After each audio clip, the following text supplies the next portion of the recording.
Daily எனக்கு இந்த constipation problem. உங்க பிரச்சனைகளை கட்டுப்படுத்த லயன் டேட் சிரப் தினமும் 2 ஸ்பூன்.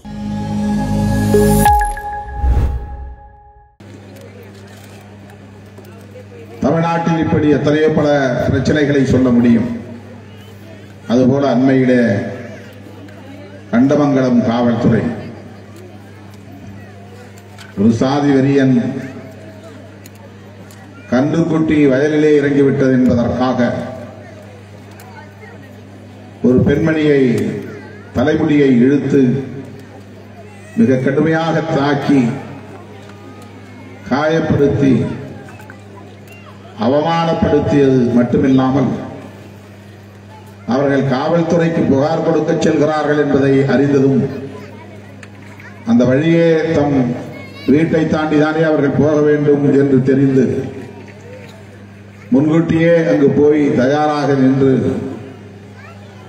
பொய் செய்திகளை சொல்லி தம் சொந்த சாதியை சார்ந்தவர்களை எல்லாம் திரட்டி வைத்துக் கொண்டு அந்த பாதிக்கப்பட்ட தலித் பெண்ணையும் அவருடைய கணவரையும் மிக கடுமையாக தாக்கி இருக்கிறார்கள். ஓங்கி வெட்ட துணிந்த போது முகத்திலே பட்டு கொடும் காயம் ஏற்பட்டிருக்கிறது. இவ்வளவுக்கும் பிறகு காவல்துறை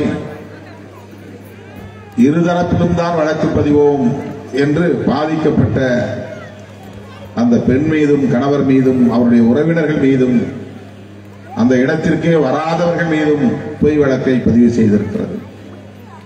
எவ்வளவு பெரிய அநியாயம், அநீதி! காவல்துறையினருக்கு மனசாட்சி இருக்கிறதா என்று கேள்வி எழுப்பக்கூடிய அளவுக்கு அடிவயிறு குமுறுகிறது, பதறுகிறது.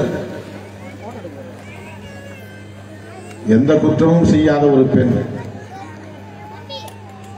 விளைச்சல் இல்லாமல் வறண்டு கிடக்கிற வயல்வெளியில் கன்றுக்குட்டி இறங்கியது என்ற ஒரே காரணம்தான். கேவலமாக பேசியது மட்டுமில்லாமல் அடுத்தவன் மனைவியை தொட்டு அடிக்கிற ஒரு கோழை சாதி வெறியன் அற்பன். அப்படி தொட்டு அடித்தது மட்டுமில்லாமல் புகார் கொடுக்க சென்ற போது வழிமறித்து தாக்கியது, கத்தியால் வெட்டியது என்கிற அனைத்தையும் அறிந்த பிறகும் இந்த காவல்துறை பாதிக்கப்பட்ட அந்த பெண்ணின் மீதும் வழக்கு பதிவு செய்திருக்கிறது.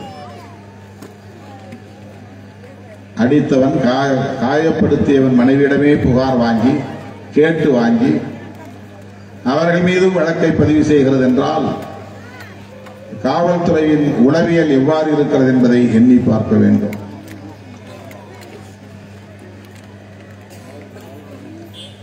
தமிழ்நாடு முழுவதும் இன்னும் இது தொடர்கிறது. கண்டமங்கலம் காவல்துறைக்கு தலைமைச் செயலகத்தில் இருந்தா உத்தரவு வந்தது, அல்லது காவல்துறை டிஜிபி அலுவலகத்தில் இருந்தா உத்தரவு வந்தது? இவர்களாகவே அந்த அளவுக்கு ஒடுக்கப்பட்ட மக்களின் மீது வெறுப்பு உளவியலை கொண்டிருக்கிறார்கள். நீ எஸ்சி தானே, உன் மீது வழக்கு தொடுப்போம். இந்த வெறுப்பு உளவியல் இந்த சமூகத்தின் மீது நீண்ட காலமாக சாதியவாதிகளின் உளவியலாக இருக்கிறது. நாம் ஆளுங்கட்சி கூட்டணியிலே இருக்கிறோம், ஆனால் கொடி கட்ட முடியவில்லை, கொடி ஏற்ற முடியவில்லை, விளம்பர தட்டிகளை வைக்க முடியவில்லை. அண்மையிலே சென்னையில் நடந்தது. ஜனவரி 25ஆம் தேதி தாய் தமிழ் காத்த போராளிகளின் நினைவிடத்திற்கு எல்லோரும் சென்று அஞ்சலி செலுத்துவது வழக்கமான ஒன்று. இந்த முறை தமிழ்நாடு முதல்வர் மாண்புமிகு தளபதி ஸ்டாலின் அவர்கள் மூலக்கொத்தளம் இடுகாட்டிலே இருக்கிற நடராசன் தாளமுத்து நினைவிடத்திற்கு வருகிறார், வால்டாக்ஸ் ரோடு வழியாக வருகிறார் என்று அறிவிக்கப்பட்டதும் அங்கே வைத்திருந்த விடுதலை சிறுத்தைகளின் அத்தனை பேனர்களையும் காவல்துறை கழற்றி தூக்கி வீசிவிட்டது. முதல்வருடைய கண்ணில் படக்கூடாதாம். அது என்ன முதல்வர் இட்ட கட்டளையா என்ன? காவல்துறையே அப்படி செய்கிறது. அல்லது அந்த பகுதியை சார்ந்த ஆளுங்கட்சி பிரமுகர்கள் அப்படி ஆணையிட்டு இருக்கக்கூடும். இது போன்ற நெருக்கடிகளையும் தாண்டித்தான் நாம் அரசியல் களத்திலே பயணிக்க வேண்டியிருக்கிறது. உணர்ச்சி வயப்பட்ட நிலையிலே சிலர் என்ன கூடும், அப்படி ஒரு கட்சியோடு என்ன கூட்டணி? தேர்தல் உத்திகள் என்பது வேறு, இது போன்ற முரண்பாடுகளை எதிர்கொள்வதற்கான உத்திகள் என்பது வேறு. சனாதன சக்திகள் இந்த மண்ணில் வேரூன்றுவதற்கு பகீரத முயற்சிகளை மேற்கொள்கிறார்கள். RSS, பாரதிய ஜனதா மற்றும் சில சாதியவாத அமைப்புகள். அவர்கள் எல்லோரும் இங்கே வேரூன்றிவிட்டால் 5 ஆண்டுகளுக்கு பிறகு, 10 ஆண்டுகளுக்கு பிறகு, 15 ஆண்டுகளுக்கு பிறகு அவர்கள் கோட்டையிலே கோலோச்சக்கூடிய நிலை வந்தால் இதைவிடவும் மோசமான நிலையை நாம் எதிர்கொள்ள நேரிடும். சாதி வெறியர்களும் மத வெறியர்களும் தான் இங்கே கொட்டமடிப்பார்கள். நம்மால் புரட்சியாளர் அம்பேத்கரின் பெயரை, தந்தை பெரியாரின் பெயரை சொல்லி அரசியல் செய்யவே முடியாத சூழல் ஏற்படும். இன்றைக்கு பெரியாரை கொள்கை ஆசான் என்று ஏற்றுக்கொண்டிருக்கிற திராவிட முன்னேற்ற கழகம் ஆட்சி பீடத்தில் இருக்கிற போதே பெரியாருக்கு எதிராக கொச்சையான விமர்சனங்களை பேசக்கூடியவர்கள் உருவாக்கிவிட்டார்கள். அது திமுகவுக்கு எதிரான விமர்சனம் என்று நாம் கருதிவிடக் கூடாது. விடுதலை சிறுத்தைகளும் பேசுகிற அரசியலுக்கு எதிரான அரசியல். சாதி ஒழிப்பே மக்கள் விடுதலை என்று முழங்குகிற இயக்கம் விடுதலை சிறுத்தைகள் கட்சி. சாதி ஒழிப்பே தனது முதன்மையான அரசியல் என்று முழங்கியவர் தந்தை பெரியார். சாதியை ஒழிப்பதன் மூலமே மனித குலம் இங்கே சகோதரத்துவத்தோடு வாழ முடியும் என்று உலகுக்கு உரத்து சொன்னவர் புரட்சியாளர் அம்பேத்கர். அப்படிப்பட்ட அந்த மாமனிதர்களின் கொள்கை வழியிலே இயங்கக்கூடிய விடுதலை சிறுத்தைகள் கட்சி திராவிட முன்னேற்ற கழகம், இடதுசாரி கட்சிகள் போன்ற இயக்கங்களோடு இணைந்து இந்த பிற்போக்கு சக்திகளை இந்த மண்ணிலே வேரூன்ற விடாமல் தடுப்பது என்கிற உத்தியை நாம் கையாளுகிறோம். நீங்கள் அதிலே தெளிவாக இருக்க வேண்டும். அதற்காக சொல்லுகிறேன். எப்படியாவது நம்மை அந்த கூட்டணியிலிருந்து வெளியேற்றிவிட வேண்டும் என்று எவ்வளவோ முயற்சிகளை பலரும் செய்தார்கள், செய்து கொண்டே இருக்கிறார்கள். அவர்கள் நோக்கம் நம்மை வலிமைப்படுத்துவதல்ல. திமுக கூட்டணியை பலவீனப்படுத்திவிட்டால் நம்மை போன்றவர்கள் அரசியல் களத்திலே தனிமைப்படுத்தப்பட்டு சிதறும் நிலை ஏற்படும். பாட்டாளி மக்கள் கட்சியை போல நம்மால் அரசியல் செய்ய முடியாது. நாம் அப்படி அரசியல் செய்தால் நம்மை இந்த தமிழ்நாடு கடுமையாக புறக்கணிக்கும். அதுதான் இந்த சமூகத்தின் யதார்த்த நிலை. ஆகவே விடுதலை சிறுத்தைகள் கட்சி ஆளுங்கட்சியோடு கூட்டணியில் இருக்கிற நிலையிலும் கூட தமிழ்நாடு முழுவதும் காவல்துறையினர் மேல்பாதியாக இருந்தாலும், வேங்கை வயலாக இருந்தாலும், கண்டமங்கலமாக இருந்தாலும் தொடர்ந்து விடுதலை சிறுத்தைகளுக்கும் தலித்துகளுக்கும் எதிராகவே இயங்குகிற போக்கு உள்ளபடியே வேதனை அளிக்கிறது. இது குறித்து முதல்வரின் பார்வைக்கு நாம் விரைவில் எடுத்துச் செல்ல இருக்கிறோம்.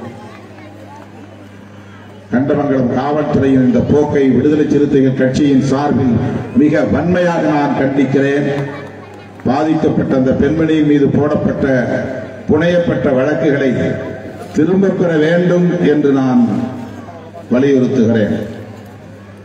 அதேபோல நம்முடைய இந்த கிராமத்திலேயே நமது கட்சி கொடியை அறுத்துவிட்டு ஓடிய சாதி வெறியர்கள் மீது நடவடிக்கை எடுக்க வேண்டும் என்று கோரிக்கை விடுத்த விடுதலை சிறுத்தைகள் மீதே வழக்கு பதிவு செய்திருக்கிறார்கள். இது எவ்வளவு கேவலமான ஒரு அணுகுமுறை! வேற யாருடைய கட்சி கொடியையும் நாம் அப்படி அறுத்துவிட முடியுமா? அப்படி அறுத்துவிட்டு ஓடினால் இவர்கள் சும்மா விடுவார்களா? சிறுத்தைகளின் கொடியை ஒருவர் வந்து அறுத்துவிட்டு ஓடுகிறான், அவன் மீது நடவடிக்கை எடு என்று கேட்டால் கேட்கிற விடுதலை சிறுத்தைகள் மீதே வழக்கு பதிவு செய்யக்கூடிய ஒரு அவலம். இது அதிகார வர்க்கத்தினரிடையே பரவி கிடக்கிற தலித் வெறுப்பு உளவியலாக இருக்கிறது. தலித் வெறுப்பு உளவியலாக இருக்கிறது. இந்த போக்கை அதிகார வர்க்கத்தை சார்ந்தவர்கள், குறிப்பாக காவல்துறையை சார்ந்தவர்கள் கைவிட வேண்டும் என்று நான் வலியுறுத்த கடமைப்பட்டிருக்கிறேன். தம்பி செல்வச்சீமான் அப்படி பல அடக்குமுறைகளை எதிர்கொண்டவர். காவல்துறையின் அச்சுறுத்தல் அவருக்கும் இருந்தது. அதிகாரிகளோடு பலமுறை அவர் நேருக்கு நேர் சமர்புரியக்கூடிய நிலை இருந்தது. சென்னைக்கு வந்து என்னிடத்திலே ஒவ்வொரு முறையும் அது சம்பந்தமாக பேசியிருக்கிறார். எனவே நமக்கு இது ஒன்றும் புதிதில்லை. யாரும் சோர்வடைந்து விடக்கூடாது. கோட்டையிலே நமது கொடி பறக்கிற வரையில் இத்தகைய அடக்குமுறைகள் இருக்கும், இத்தகைய ஒடுக்குமுறைகள் இருக்கும். அதை நாம் நினைவிலே வைத்துக் கொள்ள வேண்டும். அது ஒன்றும் கம்பச்சித்திரம் இல்லை. விடுதலை சிறுத்தைகளின் கொடி கோட்டையில் பறப்பதற்கு முடியாத ஒன்றும் இல்லை, முடியாத சூழல் ஒன்றும் இல்லை. முடியாது என்று சொல்ல முடியாது. நாம் மட்டும் கட்டுக்கோப்பாக செயல்பட்டால், மன உறுதியோடு செயல்பட்டால், ஒற்றுமையாக செயல்பட்டால், அடுத்த தலைமுறையினரையும் அரசியல்படுத்தி அரவணைத்தால், எல்லா தரப்பு மக்களின் பிரச்சனைகளுக்காகவும் குரல் கொடுத்தால், இன்றைக்கு அந்த தகுதிக்கு உரிய ஒரே இயக்கம் விடுதலை சிறுத்தைகள் கட்சிதான் என்று மக்களால் ஏற்கப்படும். அப்படிப்பட்ட அந்த புரிதலோடு மேகவர்ணன், செல்வச்சீமான் ஆகியோர் இல்லாத நிலையிலே அவர்கள் விட்டு சென்ற பணிகளை தொடர நாம் இந்த நாளில் உறுதியேற்போம் என்று சொல்லி, தம்பி செல்வச்சீமானுக்கும் மேகவர்ணனுக்கும் எமது செம்மாந்த வீர வணக்கத்தை செலுத்தி முடிக்கிறேன். நன்றி, வணக்கம்.